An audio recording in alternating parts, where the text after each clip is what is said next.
Good evening, Morne. Thank you so much for joining me tonight. Now, Morne, would you explain what the polluter pays principle is and how will it, in fact, be measured? How will it be policed and enforced in this instance? And who does it largely impact? We've mentioned the fact that big polluters or big industries, such as mining, for instance, are worried about the effects that it will have on them. Yes, I think it's important for us to understand the reason for us actually putting a carbon tax in place in this country. We, as South Africa, and our South African economy counts among the most carbon-intensive economies anywhere in the world. And this then means that we, for the size of our economy, have a disproportionate impact on climate change and greenhouse gas emissions that then lead to ultimate consequences that have a negative impact, again, on economies across the world. So carbon taxes are not new things. This is something that is already, I understand, in about 46 different countries have implemented carbon taxes across the world. And the purpose of this is fundamentally to ensure that we don't externalize the costs of our actions. That means that if you're doing something, if, for example, you are causing harm to the environment and to other people around you, then you need to carry the consequences of that in one way or the other. And a carbon tax is then instituted. It's taken us, as you said, almost a decade to get to this point, and we're actually delighted that our president has got to work and signed this bill. It is a very lenient bill because, of course, one doesn't want to just shut everything down. You want to make sure that you transition to a future that is better than the current situation that we have. That future in terms of the impact that our economy has on climate change. The way in which the tax works is that the heavy emitters, as you mentioned, and these include, for example, the likes of Eskom, cement companies, mining companies, companies that have a huge reliance on either electricity, because in South Africa our electricity is largely generated from burning fossil fuels, and this essentially means that we're contributing significantly to greenhouse gas emissions. What the tax then seeks to achieve is to discourage these heavy emitting sectors from continuing along a path as if there's no end to it. Now, talk us through. Let's talk us through that. What you've just touched on, exactly that, which is we're disincentivizing using technologies that burn fossil fuels, for instance. But what are the incentives that government or this that are in place now to push industries into cleaner technologies? Are we, as a country, incentivizing the use of different and perhaps more expensive technologies just by virtue of them being newer?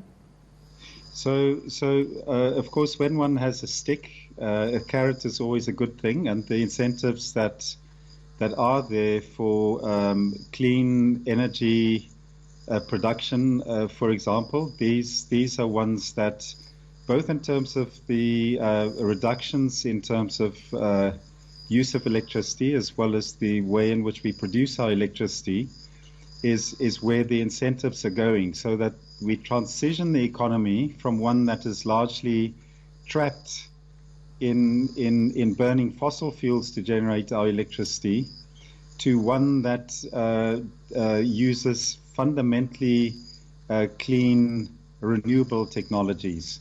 Now, I heard you say that these are considered necessarily more expensive.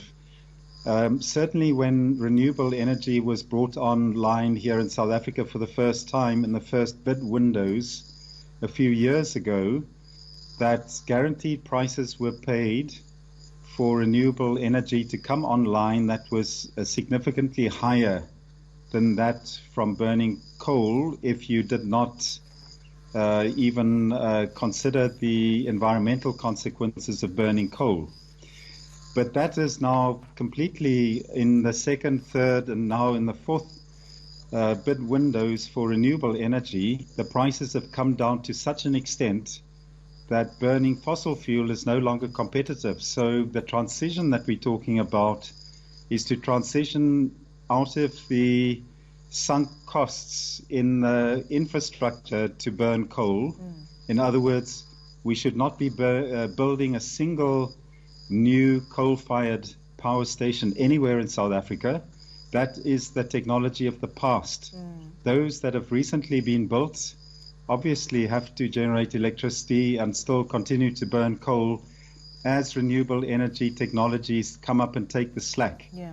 But renewable energy technologies are already cheaper than burning coal. So, why do something that's bad for human health, bad for climate and the environment and the communities that live around those plants, when you have cheaper technologies available? We need to create the space for those. Now, carrying on to that point that you've just established, Morne, is exactly how do we do that as a layperson or South African citizenry? Because, of course, we do understand that most of us are reliant on state-owned enterprise such as Eskom to provide us with electricity. How does the average South African make that pivot in their own daily life? Because, of course, I guess there is an expectation that the introduction of this carbon tax will at some point, it should not, looking at the analysis, it should not have any impact on the price of electricity in its first phase, as in for the first 3 years. But down the line, should ordinary citizens be worried or wary of a trickle-down effect in terms of the cost of electricity? And if that is the case, how do we then start to pivot?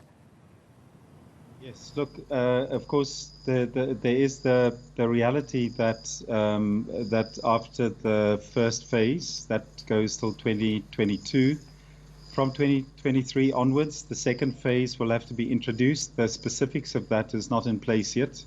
So it's too early to talk about what it's going to do to the electricity prices. Of course, this is an economy that is very, very sensitive to electricity price. And, there are ways in which we must make sure that this transition takes place where it's not just passing on the cost to the consumer, but there's a definite transition towards fast-tracking the newer, cleaner technologies that will take us into the future. That you and I, as individual citizens of South Africa, can do very little with other than to put pressure on government. And usually the major or the main pressure that one can put on government is when you get to the ballot box again. And I think that we will see that certainly we've come through an unusual political phase where issues like corruption have trumped everything else here in South Africa.